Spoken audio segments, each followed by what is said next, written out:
Hey guys, what's going on? SE Rocks here with a new edition of RoxXx Retro Reviews. This is actually the second edition of this. The debut edition isn't edited and put together yet. I hope to get it put out, do like a back-to-back thing with that one and then this one. This isn't really retro per se, but I watched it recently the other day and I want to do a review on it because I happen to like it, and the hardcore enthusiasts of this series seem to downplay it and even hate on it. It came out in 2009, so it's not retro at all, but I'm still going to do a review on it. Really quick one. It kind of ties into Halloween and thing we had like about 2 weeks ago, I think it was. You'll know it as Friday the 13th. We're going to do 2009's version.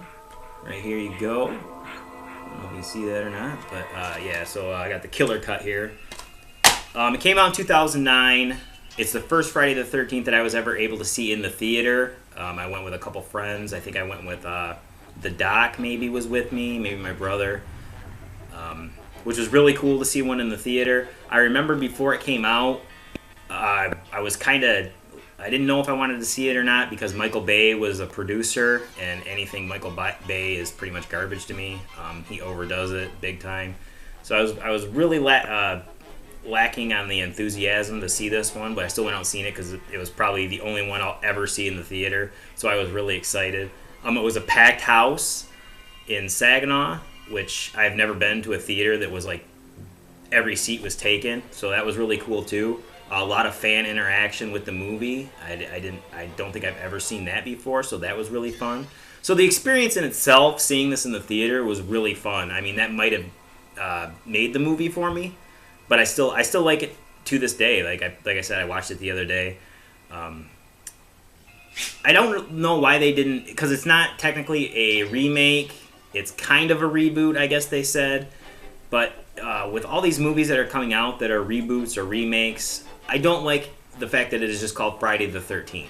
So now you got to call it Friday the 13th, 2009. They could have done like Friday the 13th, Return to Crystal Lake, or Friday the 13th, Rebirth. I don't know. Just add some kind of tagline on the end of it so you don't have to say Friday the 13th, 2009 or that Michael Bay Friday the 13th. So that's my first complaint. I can't remember the writer, maybe? Producer. Director, Marcus Nispel, sorry. He also produced the remake of the Texas Chainsaw Massacre that came out in, I think, 2004 maybe. I'm not sure on the date on that one. Also another remake that I enjoy. It gets a lot of hate too, but I think it's decent for what it is. And that's another thing. You have to go into these films just go in to have fun. You're not going to go in and you're not going to see something that's better than the original. You're not going to see something that's going to break new ground because the foundation is already set for these films. So, I mean, you know what you're getting into when you go in, so you got to go in and have a good time. And I think that's what we did when we went and seen this one, and that's why we enjoyed it. Well, I enjoyed it. I don't know what their opinions are on it. Maybe they can drop a comment if they watch this. Let me know what you think of it.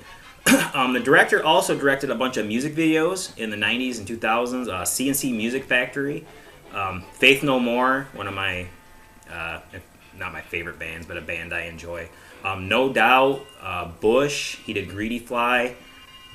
No Doubt he did Spiderweb. So he was a well-established music video director, and this was one of his first films that he actually went in and co-directed, I should say. He wasn't the only director, but the cast is decent. I thought Jared, I'm gonna massacre these names too. They're hard. Jared Padalecki, I don't know, plays Clay. He's your main protagonist, male protagonist. He's also in Supernatural. Does really well in Supernatural. He's in a whole bunch of stuff. That's just one of the main things. I'm going to butcher her last name, too. Daniel Panalacker. She plays Jenna. She's one of the main female protagonists. There's kind of two of those, which I'll get into in a second. She plays Caitlin in Flash and Arrow crossover. The whole universe that's on CW.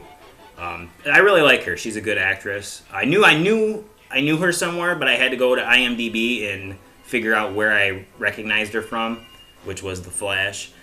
Travis Van Winkle, who plays the douchebag Trent. He's your typical, just he's the douchebag everybody wants to hate and see get killed. He was also in Transformers. He was in Accepted with, gosh, I can't think of the guy's name now. Not Seth Rogen. The other guy. That other guy. I don't know. The other guy that lost a lot of weight. Jonah Hill. Yeah, Jonah Hill. Which is a pretty funny movie, too. Derek Myers played Jason in this film. I remember that was my second complaint, is that they did not go with Kane Hodder. I almost boycotted the film because of that. Kane Hodder is my favorite Jason. Which is weird to say because Jason doesn't speak. He really doesn't do anything but just walk through the woods. I just like the mannerisms that Kane Hodder brought. Just the looks he would give and stuff. Which anybody, I guess, could do it. I'm just a fan of Kane Hodder, I guess. And I was going to boycott it. Ended up going and seeing it. Derek Myers does a decent job. There's not a whole lot he has to do, really, besides walk and chase and kill. So you can't really hate on it. But he also played Predator in the remake or reboot, whatever you want to call, of Predator. He was in Hills Have Eyes, too. He does a lot of horror stuff when they need a bigger guy. And I guess that's why they went with Derek Myers, is because he was taller, but he wasn't as bulky. They didn't want somebody as bulky as Kane Hodder. That's your main cast. You have the two female protagonists. Oh, I didn't even name her. I don't know her name. It's Clay Jared, the actor. His guy he's playing is Clay. His sister. I guess I can give a little plot. His sister is in the beginning of the movie where this group of teens goes to find this pot field or something. That's when Jason initially comes back and starts his massacring. She somehow gets away. Clay doesn't know that she got away. And come to find out, Jason actually has her chained up. It's because she found his necklace in the beginning of the movie, and he's not killing her because... Oh, I'm sorry, Jason's mother's necklace, so he's not killing her because, he sees that, and I'm assuming that he had... It's kind of like what the sweater did in Friday the 13th Part 2. And that's another one of my complaints. I don't like the whole necklace thing. I wish they would have went with the mother's sweater. The sweater's more iconic than this necklace, which maybe that's why they did it, to try to change it up a little bit, but I would have enjoyed the sweater better. There's a lot of goofy quotes. Like, the dialogue in this film is borderline terrible. There's one sex scene with Trent and this blonde, and it's just terrible. One is, your tits are stupendous, is one of the lines he says. Your tits are so juicy, dude. Like, it's the worst scene in the whole film. I have a fight going on between animals right now. We just got a new dog. They're still trying to figure out what's going on. But anyways, yeah, that's like the worst acted scene in the whole film. The dialogue is terrible in that scene. It's laughable. Like, everybody laughed because it was just so bad. It's your basic slasher movie, so your dialogue's not going to be great. Your plot's going to be basic. One of the things I really liked that a lot of people don't like in this film is how they kind of explained, not outright, but subtly, how Jason would get from point A to point B so fast is he had tunnels underneath the camp, which I really liked that. It made him so he wasn't like some supernatural, could like teleport type guy. Like, he was... almost like he had become a survivalist because he was in these woods for so long that he had to figure out how to survive. So he made these tunnels from, like, building to building underneath the camp and everything, and that's where he had Clay's sister chained up. Oh, there's another quote too with there's this redneck guy who's running a wood chipper. Clay comes up on him when he's searching for his sister. He's holding out, handing out posters, and scares the redneck guy, and he says, came about this close to hitting the start button on a whoop-ass machine, boy. And it's so funny. I remember, I think Facebook or MySpace, whatever was out in those days, that was like my main line. I love that. It's just hilarious. Yeah, the movie, there's some decent kills. There's like a throwback to the sleeping bag kill, which is one of my favorites in the older Friday the 13th, but in this one, he doesn't beat it against a tree. He hangs it above bonfire, and she burns. It's kind of a cool one. The other ones are just your basic, throat cut, gut stab. Nothing super cool. Kind of disappointed in that. I think they could have done some cooler kills, especially since the MPAA seemed to back on the restrictions from the old Friday the 13th. If you have like the box set of the old Friday the 13th, they have a lot of deleted scenes, and a lot of the kills were deleted almost completely. And they have clips with like no audio mostly. The kills were really good. Like the special effects on those early Friday the 13th films were really good. A lot of stuff went into them. Yeah, I recommend going and checking those out if you could. There's probably stuff on YouTube too. It all got cut out though because the MPAA had a crazy ratings system. You couldn't do anything to get an R rating. Oh yeah. So I don't know. That's fucking stupid.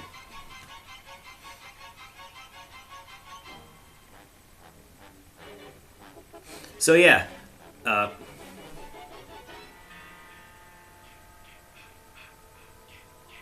So yeah, that's basically the film. You have a group of kids at the beginning. Jason takes the one girl. It ends up being Clay's sister. He comes back. The sister gets killed. No, not the sister. I'm sorry. The other protagonist, Jenna.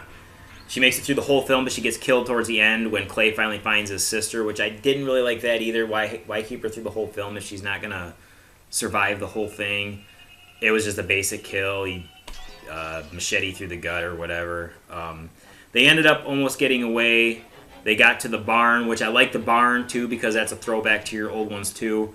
I thought the kill of Jason could have been a lot better, even in the context of the scene they had it in. There's a wood chipper. They throw a chain around him. It chips, and I guess it breaks his neck. Really weak. I think they could have done something where like the chipper pulled him in.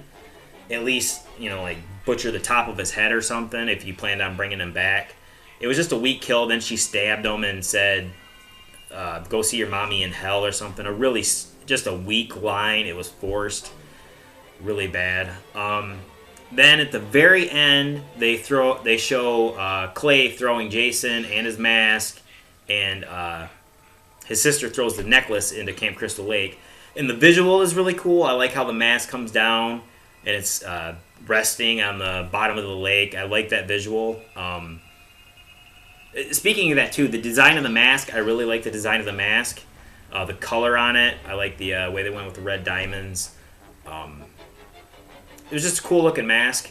But anyways, go back to the end. The very end, it shows Jason busting out through the dock and grabbing the sister, which I'm guessing is another throwback to like the first 2 or 3 where there was always like this dream sequence where Jason would bust out of something and pull somebody down.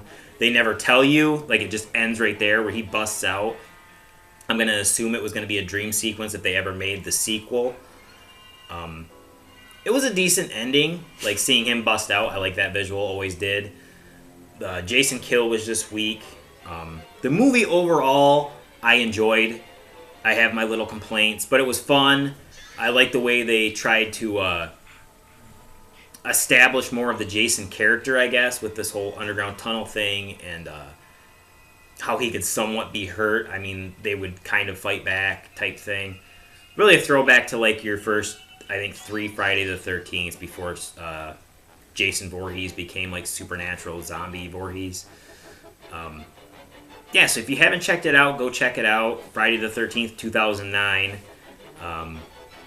It's a decent film. It's fun. It's campy. I'd have to give it... I'm not going to give it... I'll give it 3 skulls out of 5 on the RoxXx Retro Review scale. If you like these videos, maybe drop a comment in the bottom. Give me something to review. I'd like to keep it maybe between the 90s and 2000s. Like I said, I just did this one because I just watched it, and Friday the 13th had just passed, and Halloween's coming up. I plan on doing a couple more Halloween ones of a couple of my favorite Halloween holiday films. I think one of them might surprise you, maybe not if you know me well enough. Not really a horror film per se. So yeah, so like, share, subscribe, comment, give us some other stuff to talk about. We don't talk about just wrestling, folks. We talk about everything. We're starting to broaden our horizons. If you check out our last podcast, we talk about current events a little bit. I'd like to do one of those a month now. If I can't get the doc on them, maybe I'll bring in a guest and we'll just go back and forth. So thanks again for checking it out, guys. SE Rocks. I'm out.